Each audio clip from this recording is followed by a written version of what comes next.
ಮಾಮೂಲಿ ಬದ್ನಿಕಾಯಿ ಪಲ್ಯ ಮಾಡೋದಕ್ಕಿಂತ ಇವತ್ತಿನ ದಿನ ಒಂದು ವಿಶೇಷವಾದಂತಹ ರೀತಿ ಒಳಗೆ ಆಲೂ ಬದ್ನಿಕಾಯಿ ಪಲ್ಯ ಮಾಡೋದು ಹೆಂಗಂತ ಹೇಳ್ಕೊಡ್ತೀನಿ. ಇದು ಮಹಾರಾಷ್ಟ್ರ ಸ್ಟೈಲ್ ಒಳಗೆ ಮಾಡುವಂಥದ್ದು. ನಮಸ್ಕಾರ ಫ್ರೆಂಡ್ಸ್, ನಾನು ನಿಮ್ಮ ಮಧು. ಉತ್ತರ ಕರ್ನಾಟಕದ ಅಡುಗೆಗಳು ಚಾನೆಲ್ನ ವೀಕ್ಷಿಸುತ್ತಿರುವ ನಿಮಗೆಲ್ಲರಿಗೂ ನನ್ನ ಚಾನಲ್ಗೆ ಸ್ವಾಗತ. ಮೊದಲಿಗೆ ನಾನಿಲ್ಲಿ ಒಂದು ದೊಡ್ಡ ಸೈಜಿನ ಆಲೂಗಡ್ಡೆನ ಉದ್ದುದ್ದಾಗೆ ಕಟ್ ಮಾಡಿ ಇಟ್ಕೊಂಡೀನಿ. ಹಾಗಾಗಿ 2 ಬದ್ನಿಕಾಯಿ, ಗುಳ್ಳು ಬದ್ನಿಕಾಯಿ ತೊಗೊಂಡೀನಿ. ಹಸಿರು ಬದ್ನಿಕಾಯಿನೂ ತೊಗೋಬೋದು. ಈಗ ನಾನಿಲ್ಲಿ ಒಂದು 4 ರಿಂದ 5 ಚಮಚದಷ್ಟು ಎಣ್ಣೆ ಹಾಕಿ ಇವೆರಡೂ ಕೂಡಿಸೇನೆ ಬೇಯಿಸ್ಕೊಳ್ತೀನಿ. ಇದು ಒಂಚೂರು ಬೇಯಿಸ್ಕೊಳ್ಳೋದಂದ್ರೆ ನೀರು ಹಾಕಿ ಬೇಯಿಸ್ಕೊಳ್ಳೋದಲ್ಲ, ಎಣ್ಣೆ ಒಳಗನ ಒಂಚೂರು ಬೇಯಿಸ್ಕೋಬೇಕು. ಅಂದರೆ ಇದು ಫ್ರೈ ಮಾಡ್ಕೋಬೇಕು.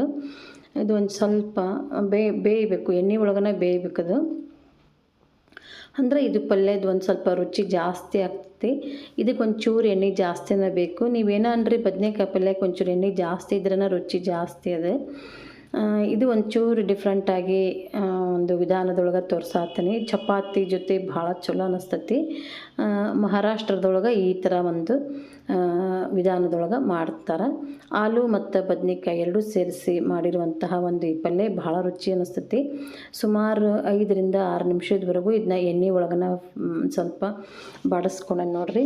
ಇದು ಎಲ್ಲ ಆಲೂಗಡ್ಡೆ ಮತ್ತು ಬದ್ನಿಕಾಯಿ ಸ್ವಲ್ಪ ಮೆತ್ತಗೂ ಅನಿಸುತ್ತೆ, ಸ್ವಲ್ಪ ಕಲರ್ನು ಚೇಂಜ್ ಆಗೈತಿ. ಇಷ್ಟಾದ್ರೆ ಸಾಕು, ಜಾಸ್ತಿ ಏನೂ ಬೇಡ. ಅಂದ್ರೆ ಈ ಬದ್ನಿಕಾಯಿನ ಗುಳ್ಳು ಬದ್ನಿಕಾಯಿ ಐತಲ್ಲ, ಇದು ಸ್ವಲ್ಪ ಜಲ್ದಿನ ಮೆತ್ತಗೆ ಆಗ್ತೈತಿ. ಎಣ್ಣೆ ಒಳಗೆ ಹಾಕಿ ಬಾಡಿಸ್ಕೊಂಡಾಗ ಸ್ವಲ್ಪ ಜಲ್ದಿನೇ ಮೆತ್ತಗೆ ಆಗ್ತೈತಿ. ನೀಲಿ ಬದ್ನಿಕಾಯಿ ಆದ್ರೆ ಸ್ವಲ್ಪ ಟೈಮ್ ತೊಗೊಳತೈತಿ, ಆದರೆ ಇದು ಜಲ್ದಿ ಮೆತ್ತಗೆ ಆಗ್ತೈತಿ ನೋಡ್ರಿ.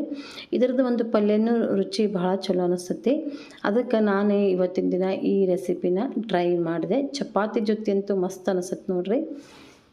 ಈಗ ಇಷ್ಟು ಹುರ್ಕೊಂಡ್ಮೇಲೆ ಒಂದು ಬಾಣಲಿ ಒಳಗೆ ಒಂದು 2 ಚಮಚದಷ್ಟು ಎಣ್ಣೆ ಹಾಕೀನಿ. ಅದಕ್ಕೆ ಜೀರಿಗೆ, ಸಾಸಿವೆ ಹಾಕ್ಕೊಳ್ರಿ. ಹಂಗೆ ಒಂದು ದೊಡ್ಡ ಸೈಜಿನ ಉಳ್ಳಾಗಡ್ಡಿನ ಕಟ್ ಮಾಡಿ ಹಾಕ್ಕೊಂಡೀನಿ. ಉಳ್ಳಾಗಡ್ಡಿ ಒಂಚೂರು ಬಾಡಿಸ್ಕೊಳ್ರಿ.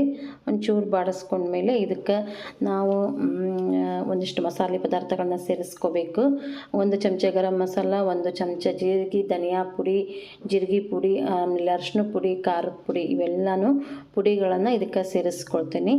ಇದಕ್ಕೆ ಒಂಚೂರು ಮಸಾಲೆ ಜಾಸ್ತಿ ಇದ್ದಾಗೂ ರುಚಿ ಜಾಸ್ತಿ ಕೊಡ್ತೈತಿ.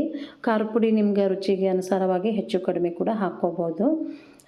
ಗರಂ ಮಸಾಲ ಹಾಕೋದ್ರಿಂದ ಒಂದು ಹೆಚ್ಚಿನ ಒಂದು ಟೇಸ್ಟ್ ಕೊಡ್ತೈತಿ ಅಂತಲೇ ಹೇಳ್ಬೋದು. ಈಗ ಇಷ್ಟಾದಮೇಲೆ ಇದಕ್ಕೆ ಒಂದು ಅರ್ಧ ಚಮಚದಷ್ಟು ಬೆಳ್ಳುಳ್ಳಿ, ಆಮೇಲೆ ಶುಂಠಿ ಪೇಸ್ಟ್ ಹಾಕ್ಕೊಳ್ತೀನಿ. ನಾನಿಲ್ಲಿ 2 ಟೊಮೊಟೊನ ಪೇಸ್ಟ್ ಮಾಡಿಟ್ಕೊಂಡಿದ್ದೆ, ಅದನ್ನು ಕೂಡ ಸೇರಿಸ್ಕೊಳ್ತೀನಿ. ಮೊದಲು ಮಾಡಿಟ್ಕೊಂಡಿದ್ದೆ ನಾನು, ಅದನ್ನು ಕೂಡ ಹಾಕ್ಕೊಂಡೇನಿ. ಈಗ ಇದು ಸ್ವಲ್ಪ ಒಗ್ಗರಣೆ ಒಳಗೆ ಟೊಮೆಟೊ ಪೇಸ್ಟನ್ನ ಬಾಡಿಸ್ಕೋಬೇಕು. ರುಚಿಗೆ ಬೇಕಾಗುವಷ್ಟು ಉಪ್ಪನ್ನು ಹಾಕೀನಿ. ಇದು ಎಲ್ಲ ಪೂರ್ತಿ ಒಂಚೂರು ಬಾಡಿಸ್ಕೊಂಡ್ಮೇಲೆ ನಾವು ಇದಕ್ಕೊಂದು ಸ್ವಲ್ಪ ಬೆಲ್ಲನೂ ಸೇರಿಸ್ಕೊಂಡೇ. ಯಾಕಂತಂದ್ರೆ ಟೊಮೆಟೊ ಹಾಕಿರ್ತೀವಲ್ಲ, ಅದು ಬ್ಯಾಲೆನ್ಸ್ ಆಗಲಿ ಅಂತ ಸ್ವಲ್ಪ ಬೆಲ್ಲ ಸೇರಿಸ್ಕೊಂಡೆ. ಉಪ್ಪು ಬೆಲ್ಲ ಹಾಕೀನಿ. ಇದಾದಮೇಲೆ ನಾವೇನು ಮಾಡ್ಬೇಕಂದ್ರೆ, ಇದನ್ನ ಫ್ರೈ ಮಾಡಿಟ್ಕೊಂಡಿರ್ತೀವಲ್ಲ ಆಲೂ ಬದ್ನಿಕಾಯಿನ ಹಾಕ್ಕೊಳ್ರಿ.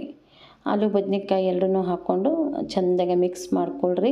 ಇದಕ್ಕೆ ನೀರೇನು ಜಾಸ್ತಿ ಅವಶ್ಯ ಇಲ್ಲ ಹಾಕೋದು. ಬೇಕಿದ್ರೆ ಒಂದು 1/4 ಕಪ್ನಷ್ಟು ಹಾಕ್ಕೊಳ್ರಿ. ಯಾಕಂತಂದ್ರೆ ಆಲ್ರೆಡಿ ಈಗ ಆಲೂಗಡ್ಡೆ ಬದ್ನಿಕಾಯಿನೂ ಬೆಂದ್ಬಿಟ್ಟವ. ಆಮೇಲೆ ನಾವು ಟೊಮೆಟೊ ಪೇಸ್ಟ್ ಅಂದ್ರೆ ಪ್ಯೂರಿ ಹಾಕಿರ್ತೀವಲ್ಲ, ಅದು ಸಹಿತ ರಸ ಎಲ್ಲ ಬಿಟ್ಕೊಂಡಿರ್ತೈತಿ. ಹೀಗಾಗಿ ಇದಕ್ಕೆ ಹೆಚ್ಚಿನ ನೀರಿನ ಅವಶ್ಯ ಇರೋದಿಲ್ಲ. ಸಣ್ಣ ಉರಿ ಮೇಲೆ ಒಂದು 2 ನಿಮಿಷ ಬೇಯಿಸ್ಕೊಂಡ್ಮೇಲೆ ಮೇಲೆ ಒಂದು ಸ್ವಲ್ಪ ಕೊತ್ತಂಬರಿ ಸೊಪ್ಪು ಹಾಕಿ ಇದನ್ನ ಸರಿಯಾಗಿ ಮಿಕ್ಸ್ ಮಾಡಿಕೊಂಡು ಇಲ್ಲಿ ನಾನು ಬಿಸಿ ಬಿಸಿ ಚಪಾತಿ ಮಾಡಿದ್ದೆ, ಚಪಾತಿ ಜೊತೆ ಸರ್ವ್ ಮಾಡ್ತೇನೆ ನೋಡ್ರಿ. ಕಲರು ಮಸ್ತ್ ಬಂದೈತಿ ಮತ್ತು ರುಚಿನೂ ಸ್ವಲ್ಪ ಡಿಫ್ರೆಂಟಾಗಿ ಟೇಸ್ಟ್ ಕೊಡ್ತೈತಿ. ನೀವು ಮನೆ ಒಳಗೆ ಟ್ರೈ ಮಾಡಿರಿ. ಹೆಂಗಿತ್ತು ಅಂತ ನನಗೆ ಕಾಮೆಂಟ್ನಾಗ ತಿಳಿಸ್ರಿ.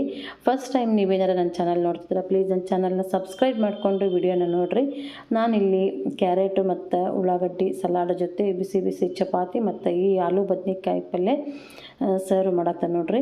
ನೀವು ಟ್ರೈ ಮಾಡಿರಿ, ಹೆಂಗಿತ್ತು ಅಂತ ನನಗೆ ಕಾಮೆಂಟ್ನಾಗ ತಿಳಿಸ್ರಿ. ವಿಡಿಯೋ ನೋಡಿದ ಎಲ್ಲರಿಗೂ ನಮಸ್ಕಾರ, ಧನ್ಯವಾದಗಳು.